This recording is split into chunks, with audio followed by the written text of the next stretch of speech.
right, I think we're ready to get going. Welcome everybody and good afternoon. Thank you for joining us here.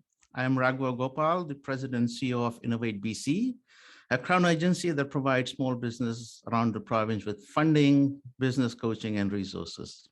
First of all, I'd like to acknowledge that I'm very privileged to live, learn, work, and play on the traditional, ancestral, and unceded lands of the Okanagan Salix people. And Innovate BC respectfully acknowledges that our office is located on the traditional, ancestral, and unceded territory of the Musqueam, Squamish, and Tsleil-Waututh nations. We represent the government of British Columbia and the people who make up the innovation ecosystem in the province. And Innovate BC couldn't be prouder to be the presenting sponsor of the New Ventures BC competition. For more than 20 years, this competition has helped shape some of BC's most successful companies. It is so encouraging to see hundreds of local entrepreneurs enter the New Ventures competition every year, showing just how much potential there is in our tech sector. I look forward to seeing our tech sector grow and create high-paying jobs in all corners of the province. This afternoon, we've assembled top 3 prize winners of the 2021 competition to share some wisdom with you. These experts will be sharing some lessons that they learned, pitfalls to avoid, and will answer your burning questions about starting and growing a company right here in British Columbia. But first, let me introduce my friend, Angie Schick, the Executive Director of New Ventures BC. She's going to be giving you some background info on the competition and the New Ventures BC. Please welcome Angie. Thank you, Raghwa. Hi, everybody. It's nice to be here. And thank you to Innovate BC. So I'm pleased to be here today to tell you about New Ventures BC. So we are a nonprofit society. We're dedicated to supporting and recognizing early stage tech companies. So we do this with our Venture Acceleration Program. And of course, what we're most known for, the annual New Ventures BC competition presented by Innovate BC. So Innovate BC has been the competition's title sponsor, lead partner for over 10 years. And we're very incredibly grateful for the support they give us, and of course, most importantly, to entrepreneurs. And I also want to point out it's not just New Ventures BC that's supported by Innovate BC. When you attend pretty much any event here in the BC tech community, I would encourage you to look at the list of supporters supporting that program, because more often than not, you're going to see Innovate BC's name there. And that's because I really find they are a pretty critical catalyst for tech entrepreneurs here and an essential part of the ecosystem. So New Ventures BC is really proud to be part of such a great ecosystem we've got here, and very grateful to Innovate BC for the important role they play. So we've just completed our 21st annual competition. And oh yeah, I've got a couple pictures here. So this was our top 10. We did a hybrid event this year. So masks on, but lots of fun. And we found, winning a prize in this competition is a meaningful accomplishment, because after 21 years, it really shows you're a company to watch. And our hope is also that by being a top winner, it opens doors to a lot of opportunities moving forward. So rather than me tell you step by step what the competition is about and the process that all these companies worked super hard through, I'm going to play a video, which we put at our awards ceremony. So hopefully it's not too repetitive for some of you, but it's a bit of a recap. And then once that's over, I will introduce the top 3 winners and get the conversation started.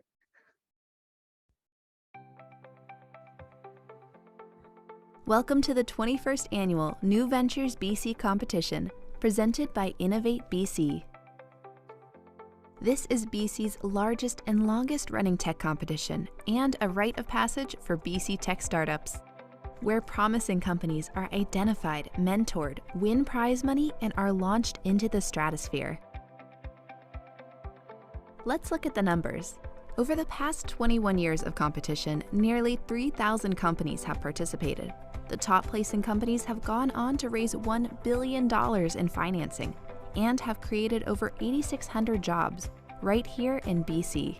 We're proud to be part of the startup journey for so many successful companies. So, who's next? We started with 210 startups, covering the entire tech spectrum and province. Over 6 months, they've been given access to networking events, educational seminars, and dedicated mentors, all with the single goal of helping them succeed.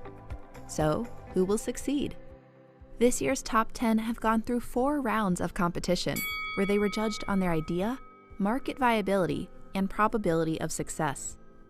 And 210 companies went to 42, then to 26. Now only 10 companies remain, competing for over $250,000 in cash and prizes, including 3 exciting new prizes: the Innovate BC Woman-Led Venture Award, the Luminaries Diamond in the Rough Award, and the Alumni Impact Award. But whoever the winner is, they've all proven that they're the ones to watch. They might even change the world.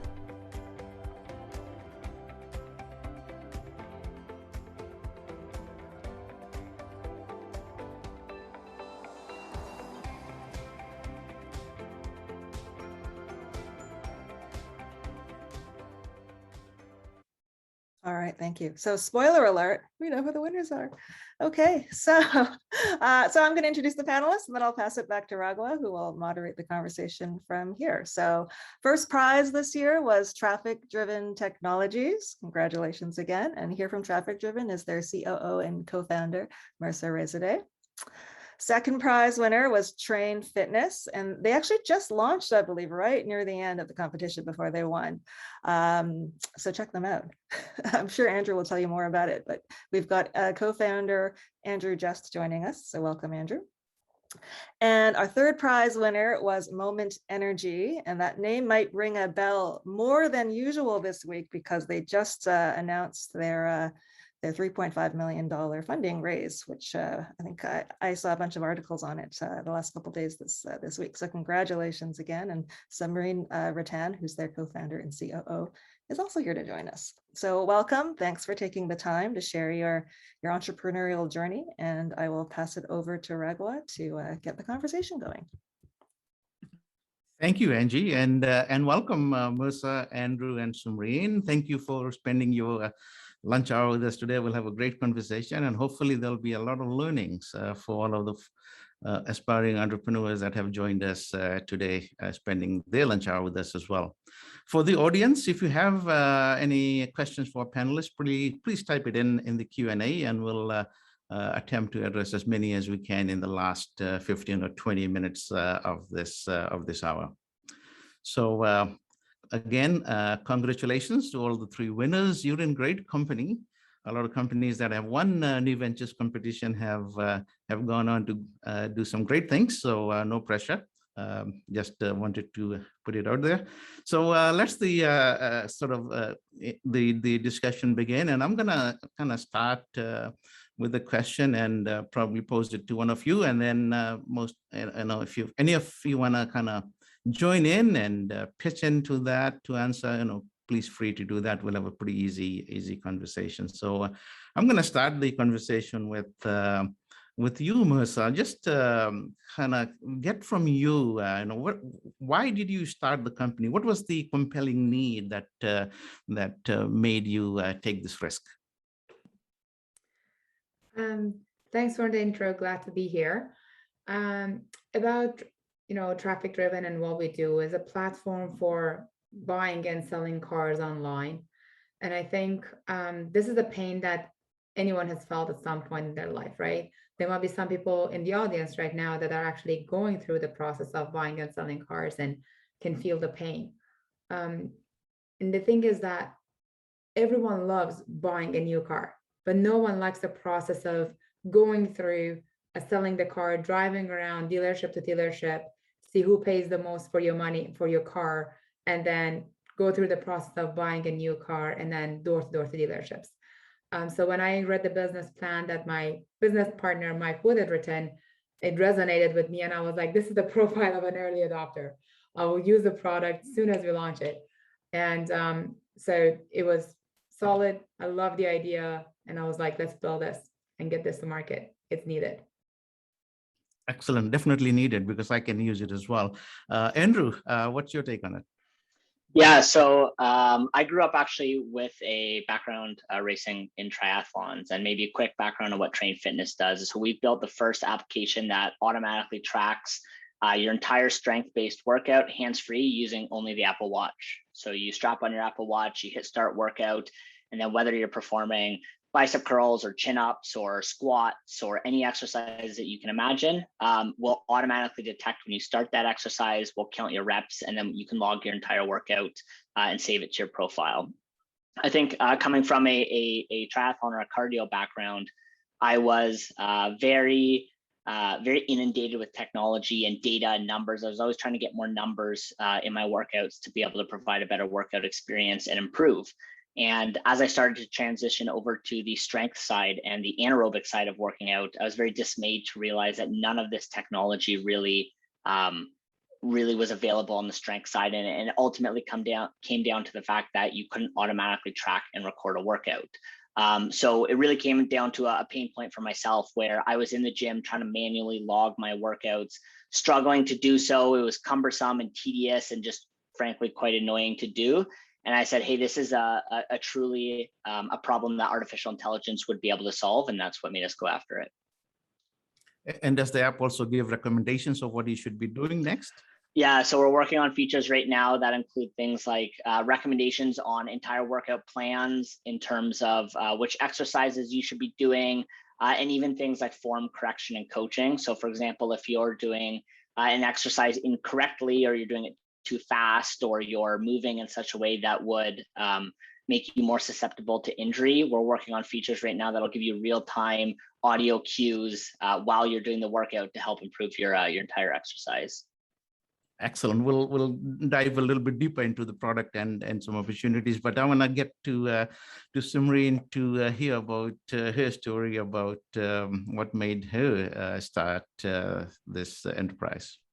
For sure. Thank you, Raghwa. So with Moment Energy, a bit of background, we are a clean tech company that is repurposing electric vehicle batteries into energy storage systems. So why we decided to go into this business is because of the large increase in popularity of EVs. We've heard a lot about people adopting Nissan Leafs, Teslas. You'll see a lot more electric vehicles on the road today than we did even 5 years ago. But something that people don't think about is what happens to the batteries that power the vehicle once the vehicle retires from the road. So as we started looking more and more into this problem, my co-founders and I realized that these batteries need somewhere to go. We don't want them to end up in landfills. We also don't want them to be prematurely recycled, because it turns out that they have an average of 80% of original capacity when they're retired from the car. So knowing all these things, we realized that we can take these batteries, we can repurpose them, and essentially extend their lifetime for another 7 to 10 years, where we use them in an alternative application. And that can be to, instead of powering a car, now we can power a remote community and help them wean off of diesel. So those are all different reasons that we decided to start the company and to really provide a circular economy for the EV batteries. Excellent. And 2 years ago, when you did the pitch in Surrey, when I listened, and one of the judges, that wasn't this particular idea, was it? No, it wasn't. So back in so the 4 co-founders, we started a meditation company at SFU, and we were in our final year of engineering. It was a brain stimulating device that helps people cope with anxiety. So completely different idea. It ended up not being the right founder fit for us, but we're still very passionate about mental health and have implemented a lot of what we learned back then into the culture of our new company. You are a real entrepreneur. Nothing's going to stop you until you find the right niche. So excellent, great for you. I'm going to get to the next question. Just kind of trying to understand as you start to build a business and grow from, say, product market fit to commercialization. There's a lot of challenges. There could be policies, culture, other stuff. What changed for you most as you went from that initial stage to commercialization? And maybe Simreen, I'll start with you and then kind of go around the panel. Sure, yeah. For us, I'd say the first year of our company, so we're 2 years old. The first year was really doing a lot of customer discovery, researching which industries would adopt our product. And then once we got a lot more traction and those letters of intent from interested customers, it helped us make the decision to put more money into production, to expand the team, hire engineers. So right now we're very heads down trying to build our product to have it ready to serve the customers that are interested. So that's probably been the biggest shift, to have the confidence to really go full into product mode. How many people do you have right now? We have 15 people now. So it's in terms of building, hiring policies, all of that. Did you find that any of that is a challenge, or you basically had help, or you had resources that provided all of that for you? Yeah, so hiring has definitely been one of the biggest things in the last few months we've been working on. And as first-time founders, it was a whole new experience being on the other side of the interview panel, being the ones interviewing rather than being interviewed. So that was a good experience. And we're a part of a lot of different accelerators. So we've been asking mentors on how to approach it, what's the best way to really focus on diversity and inclusion, how to hire for culture. I know that's something that we might talk about a bit later as well. So it's been a really good experience so far. Definitely a steep learning curve for us, understanding the best way to be efficient. Instead of having 4 founders on every single interview call, we kind of had to break that down and streamline the process. So it's been good. All right, Andrew. Yeah, so I'd say from our side, maybe 2 key things I would talk about. Number 1 is how our mindset shifted around the product and the customer. And then number 2, I'll talk a little bit about like the policies and how things change. And just for some context on our side as well, we're a team of 5 right now. So it's actually something we're just starting to experience right now, as we've kind of have gotten very close to product market fit and are now looking to scale and grow out. I think on the product side, so pre-product market fit, and even while you're searching for product market fit, you'll always hear the customer comes first, and prioritize the customer. I think once you begin to scale, that even becomes even more important. The customer always comes first after you do that. And the difference is before, while you're searching for product market fit, you're really leaning on your customers as a source of insight to be able to drive the direction of your product.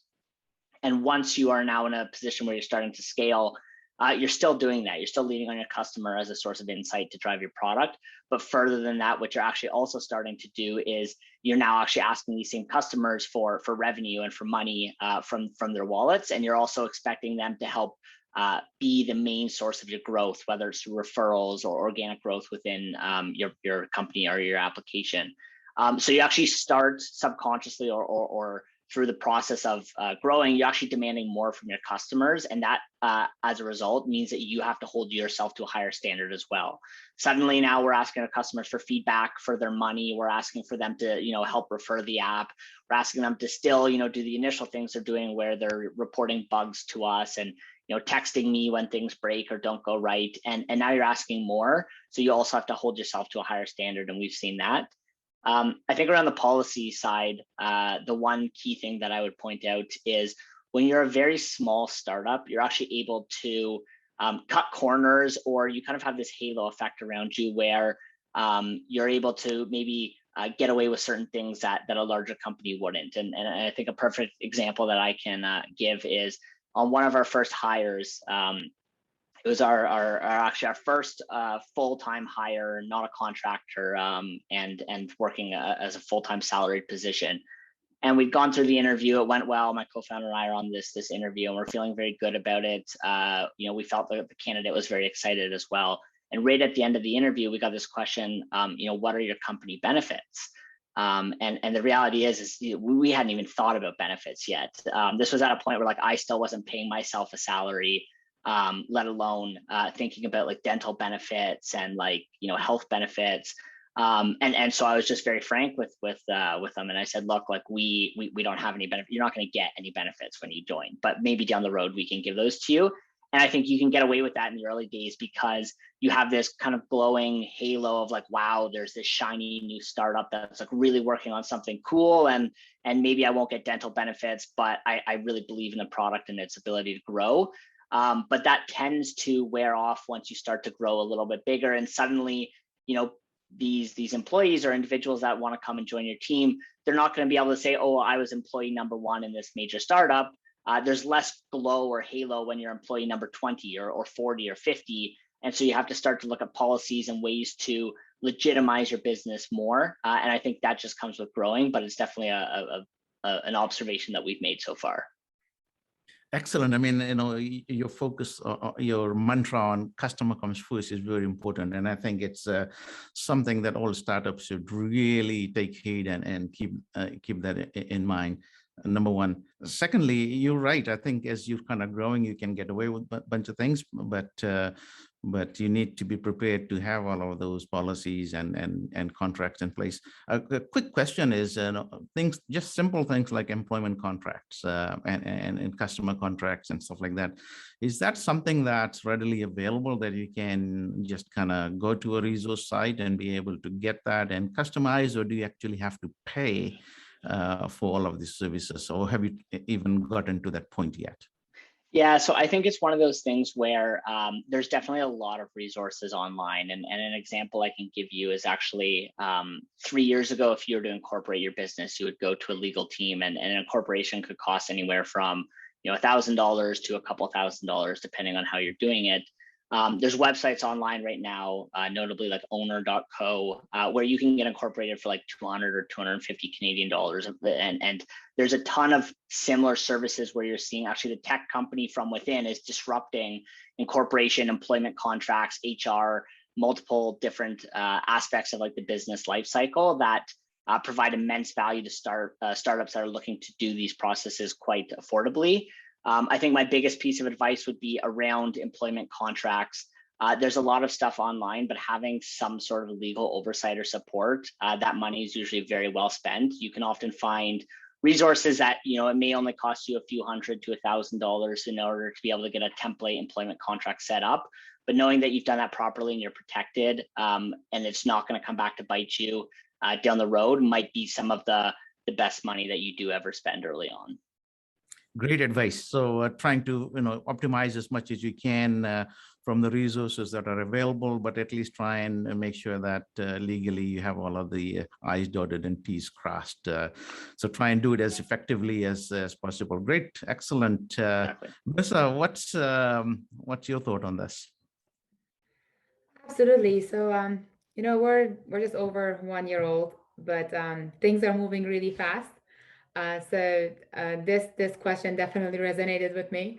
I think it's all about process. Once you're small, you're a startup, you just roll up your sleeves and you just do it. But as you scale and grow, you really need to have processes in place.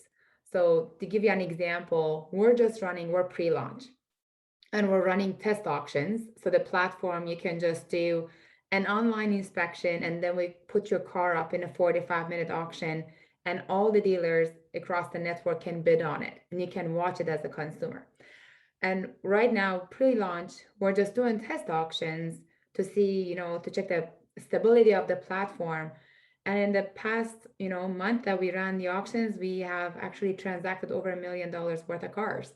So it went on fire. As soon as we launched it, dealers heard about it, more dealers got on the platform.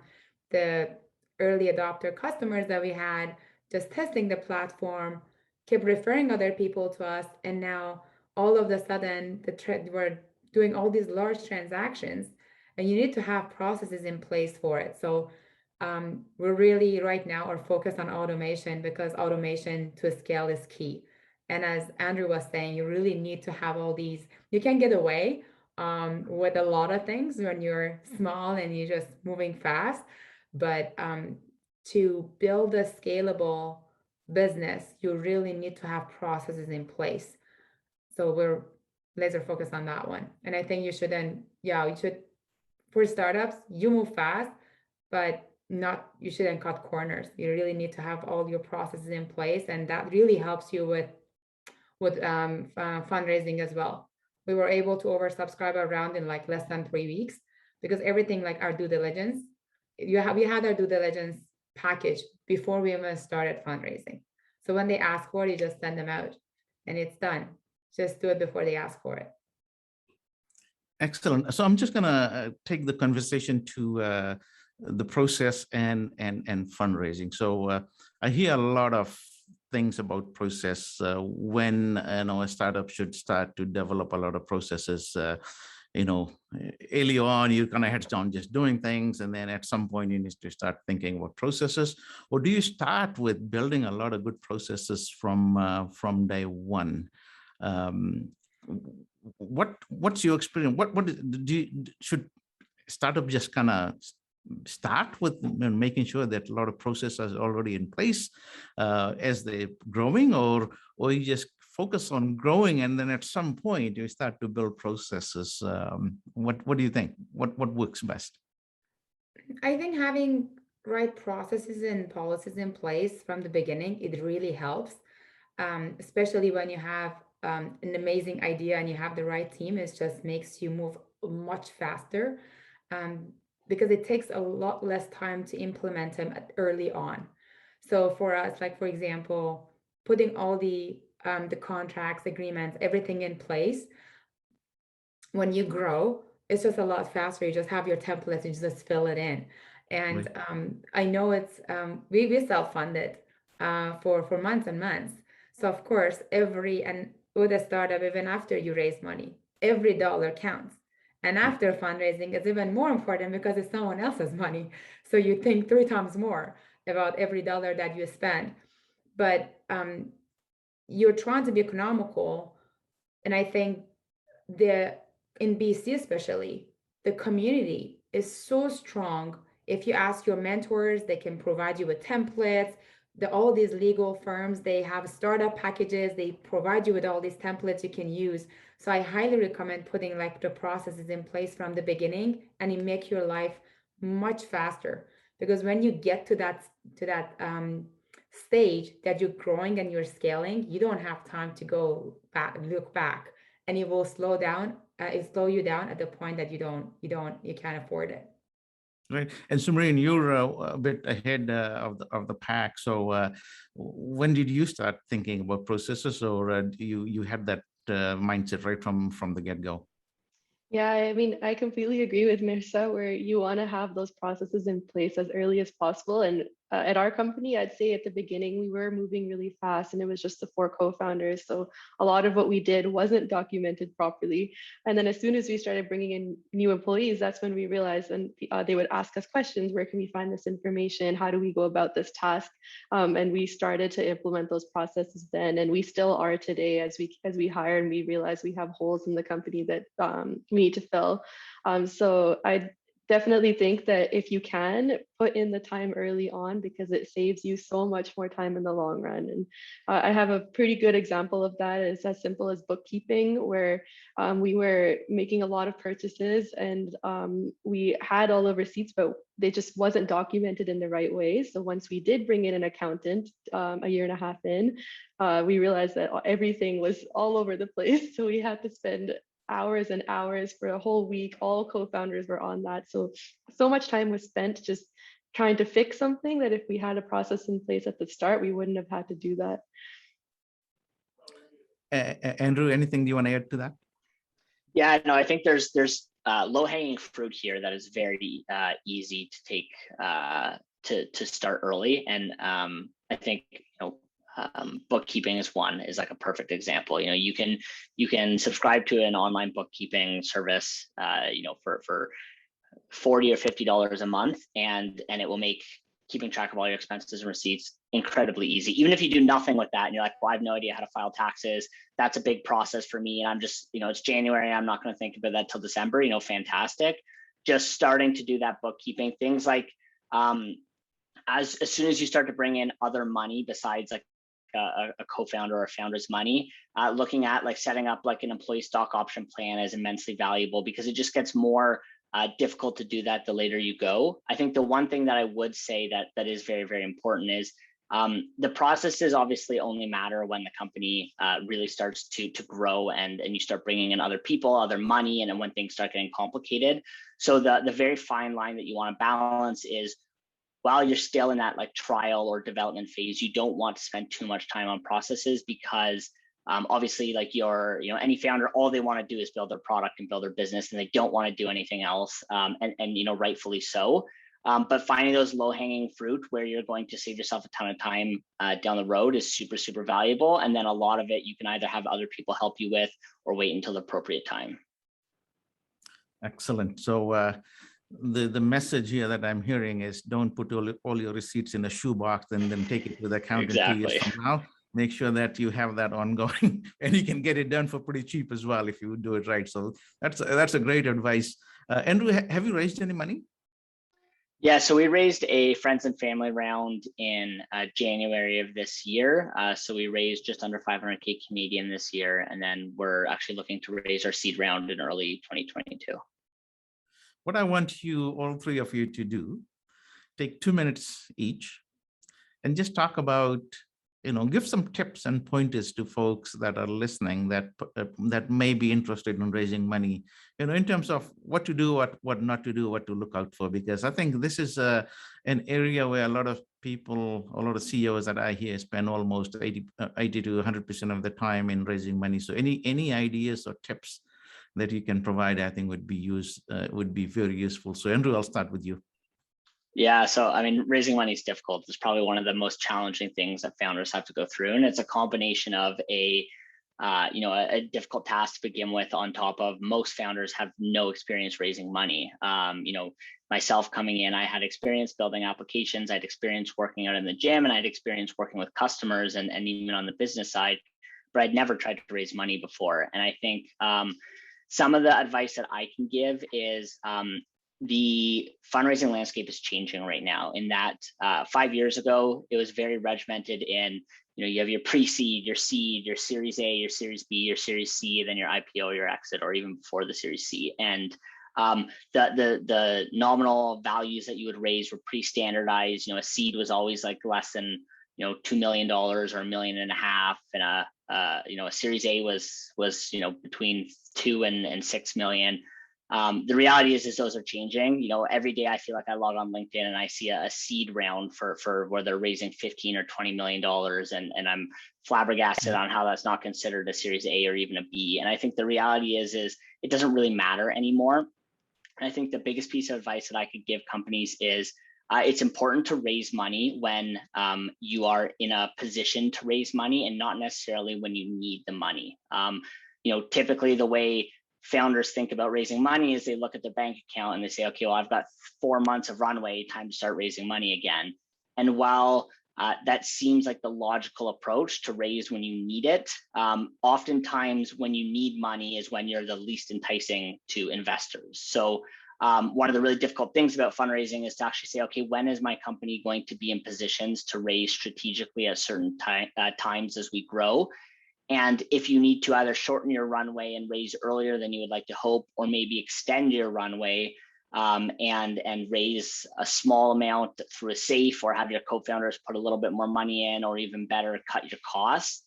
These are all options, but the biggest thing is you should be looking to raise money when the company is in a position looking outward to investors. That is a very enticing position to raise money, and not when your bank account dips below $20,000. Some great advice over there. And one of the best advice that I learned when I was building my business was customer revenue is always the best form of capital. So keep a focus on that as well. Exactly. Melissa, you've raised some money. So what are your any ideas, anything that you can help the audience with? Sure, I'll try to be quick. I was just writing down a few points. So if I look this way, it's just because I was thinking. So for me, I think few things. I think build relationships with VCs, with investors, angels, any type, before you need the money, and prepare your due diligence package before you even think of raising, and that will make your life much easier. And once you build those relationships, keep them posted on your progress. You can send them notes monthly, every few weeks. Let them know how you're doing. And when it gets to the point that you've raised money, it's going to be so easy. And the other thing is that don't worry about dilution. I see a lot of co-founders are so stuck with dilution. take the money you need. Don't leave money on the table. Take it. You'll need it. You should worry about running out of cash more than worrying about dilution. And the other one is that don't take any money just because it's money. Regardless of how desperate you are. This is a relationship you're getting into. When you get money from people, it's like marriage. Go on dates. That's why you want to build a relationship ahead of time. If you need help, ask for support. See how they support you. Are they going to be there for you if you need it? Share your failures. See how they feel about it. And then when you need money, you need to choose the investor you want to work with too. It's a two-way relationship. And most importantly is when you want to get ready for fundraising, ask yourself, if it was your own money, will you invest it? And only then raise money, because it's a huge responsibility. Every dollar is important. And when you get to spend it, ask yourself, if you were self-funded, would you spend that money on that? Would you spend $400 on a printer, or would you go for $250? So I think that's the important things that came to my mind right away. But those are some amazing advice. Relationships are so important. Getting the due diligence package ready and available, no matter whether you need the money right now or not. Those are, and don't leave any money on the table. And then doing that marriage thing, and it's a two-way street. Amazing advice. This is fantastic. A couple other things to keep in mind is, if you think you need $1 million, you really need two. And if you think you have a 1-year runway, you only have 6 months. So just kind of keep that in mind as well. Sumreen, you just have a very recent experience, so I'm kind of dying to listen to you to see what you can help us with. For sure, yeah. I mean, Andrew and Mirza have brought up almost every point that I was going to say. It was brought up, which is amazing. I love that. It's really great advice. What I would add, I'd say, is not too much actually. If somebody is in the early stage, if you're an early stage company or even mid stage, I would recommend applying to different startup competitions. So that includes NBBC. There's a lot of funding available, non-dilutive funding out there that you can use to fund your company. So if you can, before raising, look into those options. For us, I know there were a ton of hiring grants for co-op students, for new grads that we leveraged and were able to rely on for quite some time before we had to raise money. We did a pre-seed round to start with. So earlier this year in March, we raised a pre-seed round of about $350,000. And then we most recently closed a $3.5 million raise, which we were oversubscribed for. It was pretty incredible to be in that position where, like Mirza was mentioning, we were able to kind of go on those investor dates and be able to ask them questions just as they were doing their homework on us. We were doing our due diligence on them to see who's a good cultural fit. And I think what I would say is start that process. Like everybody's mentioned already, start it before you need the money, build those relationships, send those regular updates, and don't get discouraged if you start off and you're getting no's. We got lots of no's at the beginning too, and we got people that asked a ton of questions and then at the end just decided not to invest. But as soon as we got that one yes, we got lots of other people on board saying, okay, yeah, we're in as well, we're in. So you kind of just need to keep on going until you get that yes, and then just ride with it. Excellent. And something that you just kind of reminded me, the non-dilutive funding. So grants and subsidies and stuff like that. Innovate BC has a number of them, hiring grants and other stuff that if you look up our website, you'll get that. Exactly. Provincial government, other agencies, depending on what your innovation or idea is, Clean BC. There may be other options of grants and subsidies. The federal government through NRC IRAP, through Pacifican, this SDTC. So look at all of those non-dilutive funding as well. Shred claims are a good way of recovering a lot of funds as well. So great, amazing. This is fantastic. I'm going to get into sort of the next question that I was supposed to ask half an hour ago on as you're growing. Got digress there a bit, but as you start to grow, you need to build your team, hire new people. I'm just kind of want to listen to your thought about how do you hire the cultural fit within the organization, and then also kind of looking at diversity and inclusion lens. Just want to get your thoughts on that. Andrew, maybe I'll start with you on that. Yeah, so I think on cultural fit, the biggest thing I would say is COVID and the recent pandemic has obviously changed the way that we interview people. Notably, everything's done over Zoom or video like this versus in person. And sometimes it's harder to get a sense of cultural fit. So what I really like to do in interviews is to actually shake things up and try to stray away from what you would consider a conventional interview. And I'll actually ask people about like stories about like recent trips they've done, or even like one of my favorite questions to ask them is to go find a random object in their house and like describe why it's important to them or what it means to them, and just things that are a little bit atypical to a traditional question and answers, because I think you really have to get people out of their shell when you're over video to try and find out what cultural fit means to you when you're not in front of someone.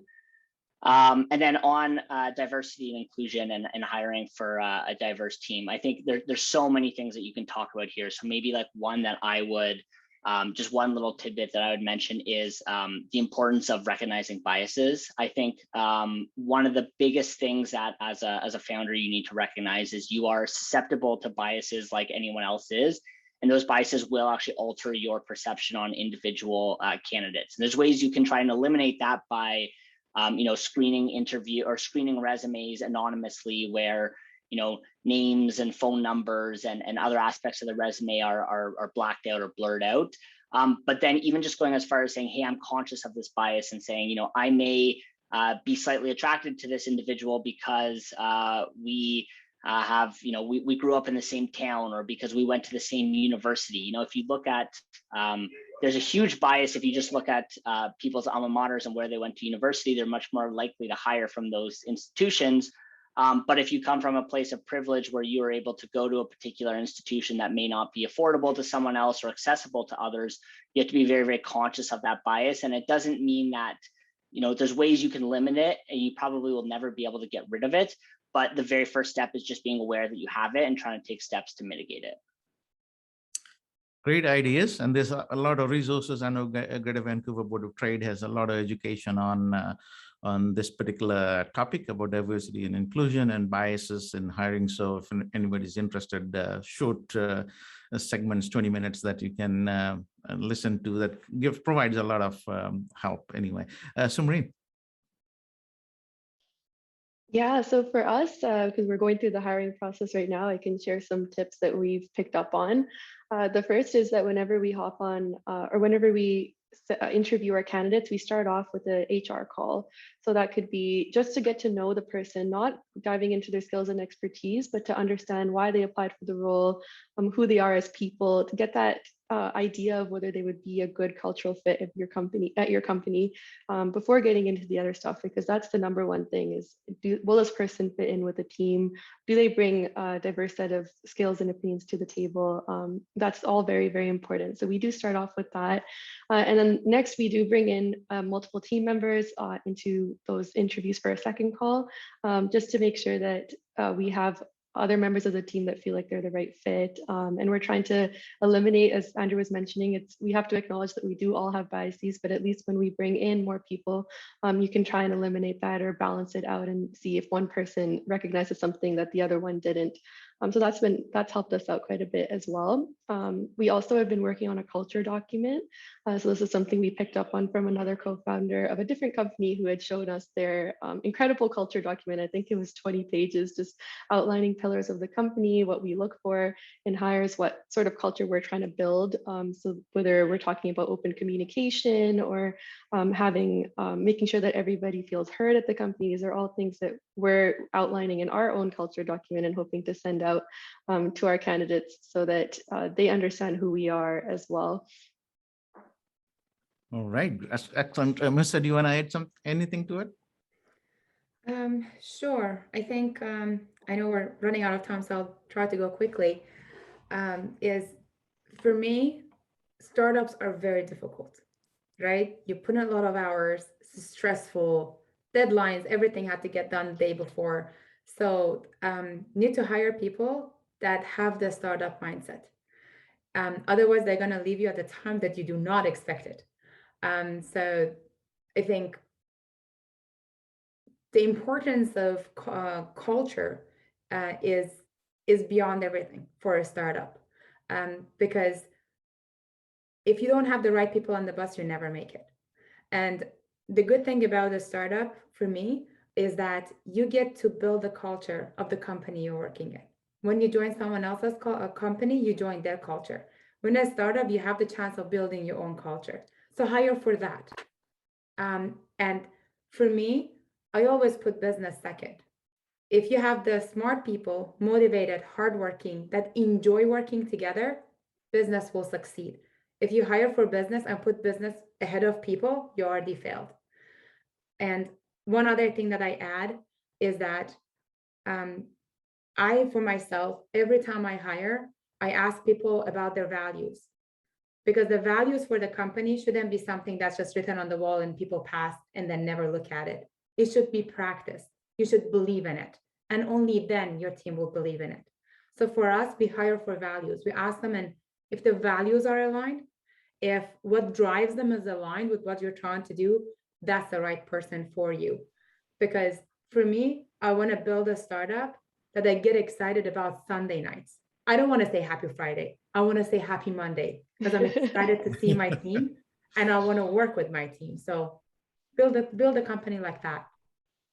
Amazing. Excellent ideas, great feedback. I think if you hire on skills, I'm not sure if that's the right thing, but if you hire an attitude and you teach them the skills and you get them to adopt to the company culture, I think is fantastic. Like Andrew mentioned, customer comes first. I mean, that becomes your company culture, right? And everybody has to buy into it. So I'm so glad to hear that you're all kind of in tune with all of the right things over here, which is fantastic. Totally. I just wanted to add one thing, is that do not compromise on your hires. So a lot of the times we'll be in positions where we really want to fill the role and we're like, this person they meet some of the requirements, but they just don't have passion for the company. Don't compromise. They're not the right fit. Go and find somebody where you get that gut feeling where, yes, this is a great hire. That's the biggest advice I can give. Absolutely. Excellent advice. So we're coming pretty close to the end of this segment, and we're going to get into some of the questions from the audience. But before we wrap up here, I'd like to, for all of you, to provide any words of wisdom from our audience of anybody that is thinking of joining the New Ventures competition next year. So who wants to go first? So Maureen, you go first. So I would say for when you're applying to the competition, put in the work to make sure your application is filled out to your best ability. Don't sort of, don't mind my language, but don't half-ass the application is what I'm saying here. And make sure once you do get in, take advantage of all the resources you're given. In the competition, we get assigned to different mentors, and it's really up to you to set up that regular cadence and to utilize their skills and expertise as much as you can, to ask for advice, to even network with other companies. That's an opportunity as well. So I'd say take it as a learning point. So this whole competition, through it, you'll learn, you'll evolve your businesses as you go through the competition. So see it that way rather than trying to come in first place, for example. It's a learning opportunity. Andrew. Yeah, I think Maureen, you said that fantastically. When you actually apply for the competition, I believe there's a question and it asks what you're looking to get out of the competition. I remember applying, and of course, I feel like most founders initially, my answer was, well, there's 100K on the line. Like, why would I not? I'm here for the money. And I think when I started to really dive into the competition a lot more, I was very, very shocked and impressed with just the level of detail and care and support that the competition provides to founders beyond obviously just the end prize money. And I recall you get matched up with a couple mentors, and this was early July, and we did our first call with our mentors. And one of our mentors had said to us, look, are you here to win the competition and go for gold? or do you want to just get exposure or whatever? And I had said, no, at the time, look, I'm here to try and do as well as we can. And our mentor said, well, look, well then clear plans for July, because we're going to spend a lot of time working on this application. And I was shocked to think that much time and effort would actually go into this 8-page document that we put together, but we went over it and over it and over it again and again and again. And I think just coming out of that like 1 month sprint during July, well before we'd even been announced as a top 10 finalist, I think I had already said to my co-founder, look, I feel like we've already won and already gotten so much value out of this competition. Our business truly was refined and reshaped by going through this. So I think my biggest piece of advice would be apply early, be ready to put time into it, because you truly will get in what you put out. And I think even if we were not, awarded with a top 3 position, I still would have felt like I'd drive so much value from this competition, and I would encourage anyone to do it again. Excellent. Musa, last word to you. Sure. And I think I'm the only one who won the New Ventures Fund competition's first prize twice. So I think all I say is that be real. Tell them why you left the comfy job with shiny bonuses and you're building a startup of your own. What motivates you to put in 12 hours, 14 hours, 18 hours and wake up the next day and do it again and don't think about it twice? What gets you motivated? Explain that story. In a startup, people investing in you, even the mentors of New Ventures VC that Angie Schick and her amazing team worked so hard to put that, take advantage of the resources. And Andrew said that to me, if you take the competition, you do it as you mean it. And don't just do it for the application. If you do it right, you can identify potential pitfalls, risk, and the mentors will help you put those risk mitigations in. And you end up having a much stronger business model and processes and everything after you've done the competition. The other thing I would like to add is that the prize of the Innovate BC is huge. Like when we were getting in the competition, I told one of our engineers sits in the East, and I told him, I said, if we win the first prize, the first dime I'm gonna spend from this prize is to fly you in so you can meet the team in person. And then I was like, oh, we're gonna increase the bonus of this person. So everyone was excited about it. Is that you may be doing the competition, you may do the pitches, but you're doing it because of all the hard work of your team. So you're there representing them. So spend the money for your team. They're the people who helped you win the money. Excellent advice. This is the best competition by far in the entire country. And I'm glad that all 3 of you actually applied, that you got selected, that you got coached, mentored through the process, and you won some money. So this is fantastic. And I really appreciate you taking the time. I'm going to switch now. I'm going to actually ask you some questions from the audience. So I'm going to go to the Q&A board and pick up some questions. So the first one from the audience is, it's for TrafficDriven. It says, what's the difference between TrafficDriven and Mint List? So fire away. I'm glad you asked. I'm glad you asked. So TrafficDriven is the name of the parent company. Mint List is the product that we built for this buying and selling cars. And we're pre-launch, but we're running auctions. So if you have any cars you want to sell, or you know people that are selling cars, have them go to mintlist.com. We would love to help you sell your car. All right. I'm going to go to the next one, which says, which platform would you recommend to connect with investors other than LinkedIn? Sumreen, anybody can go for that one. Yeah, so in terms of which platform, I mean, for us, I kind of answered another question in the chat that was similar to how do you meet investors. The best way for us to was warm introductions. So what we did is we reached out to other founders of different of companies that had already gone through the fundraising process and asked them about what their experience was like. Really, and then we shared our own idea with them and got asked to see their investor list and who they recommend that we reach out to. So sometimes it was through us emailing the investor directly. Sometimes it was them being kind enough to introduce us to the investor themselves.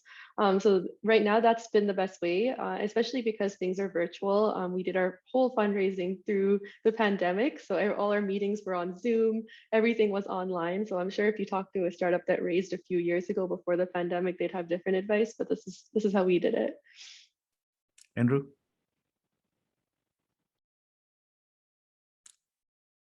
You're on mute. Thank you. I I think maybe once every meeting I have to say you're on mute once, so I've done it every time. I think maybe more broadly, I can probably try to answer, like, how do you in general connect to investors when you maybe don't have a large network of investors that you're already connected to, and that certainly was my case. I think really what it comes down to is a combination of determination, grit, and then also just like knowing where to look. I think a lot of startups make the mistake of saying, okay, we need to raise money. I'm going to find every VC or every single company that mentions venture capital in their description on LinkedIn and just spam them on LinkedIn messages. And to be honest, that's an approach that we started with initially and had very, very low success. I think the biggest thing that I can recommend is you should not be targeting VC firms. You should be targeting individuals that work in venture capital. And we've had far, far more success with that. So it takes a ton of time, and we've spent probably, I've personally spent weeks of my time doing this, but usually the process is finding a venture capital firm that fits your mandate. So whether you're B2B or B2C and the stage and the industry. Once you've done that, you then need to go look at the profile of individuals that work for that company and find the right person. You don't want someone too junior or necessarily too senior either. And also it should be someone that you share some sort of common interest or is excited about your particular business. So usually what that meant for me is going into these companies and trying to say, okay, who in this company is excited about fitness? Who is going to these workout classes? Who is on Strava right now? And who is already a big member of the fitness community? And that would be Googling, LinkedIn searches. I would be looking these people up on Facebook and LinkedIn and checking, Twitter, anything I could do to try and get a clue. And then once I found that one individual, I would actually go and research that person. Have they run any marathons? Are they on Strava? Like, what are their times on Strava? And for one VC firm, I would often spend 2 to 3 hours reaching out to them, but for one crafted email, but creating those curated, very detailed emails ended up yielding the best responses.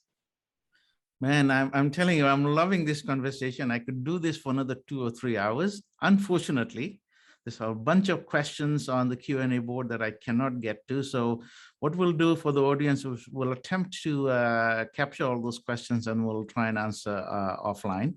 Sorry that we have run out of time. We'd love to do this again. Maybe we'll do a 3-hour session. This was amazing.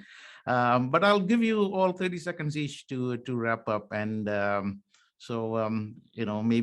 maybe start with what's keeping you up at night or anything else that you want to share. Who wants to go first? Musa. Sure. It kind of alludes to the question you just asked too. Don't forget we're in BC. We're so fortunate to be in BC that people are all about giving back. There are amazing serial entrepreneurs here, mentors, amazing accelerator programs. I know UBC, SFU, they all have this amazing programs that you can join and you can get support from. And there's amazing programs that we have, like we self-funded, and most of the people that we hired came through Innovate BC, right? You go through those programs and then you see if the relationship is working and they become your full-time hire. So take advantage of those and don't forget there's a lot of support out there. Andrew. Yeah, so I'd say what's keeping me up at night, obviously we're in a pandemic now, and being a fitness company, that poses its own sense of challenges. So I think navigating rapidly coming at us decisions and being able to make the right decision about those, whether we pivot more towards gyms or at home as an example, is definitely one of the main things that's keeping us up at night. And I think maybe just to wrap, I would say, maybe a very quick shameless promo. If you want to check us out, Train Fitness online, you can see and check out our application, and looking forward to connecting with anyone that would like to after on LinkedIn. Thank you. Sumreen, last word to you. Thank you so much for having us here at the event. It's been a great time just sharing the platform with Marissa and Andrew. Thank you so much for that. And in terms of what's keeping me up at night, it's hard to go over this quick, but it's a supply chain shortage. Building our product in time to meet our goals for next year and being able to scale as fast as you want to scale as a startup is what keeps me up. So we're definitely trying to address that right now. And I'll close with saying that we're hiring and we're looking for people to join our team. So please check out our website. It's momentenergy.ca. You can check out our team page. There's postings right on there. They're on LinkedIn. And if you're interested at all, feel free to message me or just to apply through the website. Excellent. Thank you. That's all the time we have. And a huge thank you to all three of you, Marissa, Andrew, and Sumreen, for spending your lunch hour with us. Hopefully we'll get a chance to do this again someday. I'm pretty sure, hearing your experiences and, will be hugely invaluable to all of the people in the audience today. And thank you very much to Angie and New Ventures for putting this incredible competition every year. Amazing success story. And thank you all for joining us this afternoon. Hopefully you've learned a bit and got to hear the stories of a few of our successful entrepreneurs. And with that, we'll put our contact information in the chat box. So if you need, if you're looking for any resources, etc., please make sure you connect with us with Innovate BC or New Ventures BC, and we'll help you as much as we can. This session was being recorded, so will be available. If anybody wants to view it later, we'll be able to provide that so they can watch it again. With that, again, thank you so much. And thank you all. Have a great afternoon. Bye-bye.